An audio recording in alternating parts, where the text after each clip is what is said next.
sara Tunyoanilanao tsy mba misy fitsarana Tsapatony avy aminao Io ao tarafiny hazavana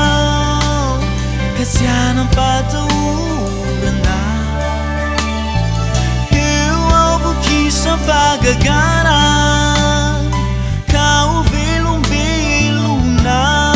Dia nakaiky anao indray Mba ho tantananao Jesosy ny mombay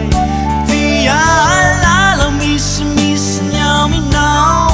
Ka sy io indray Vangio indray Tompony fona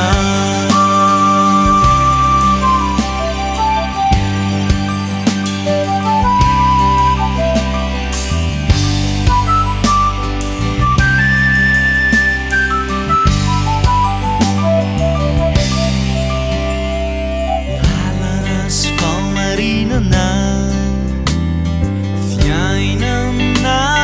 ianao Toatraya karanao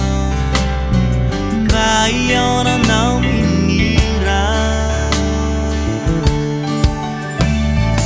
Ianao lay tara-pahazavana Ka tsy anampatahorana Ianao mpamoky fagagana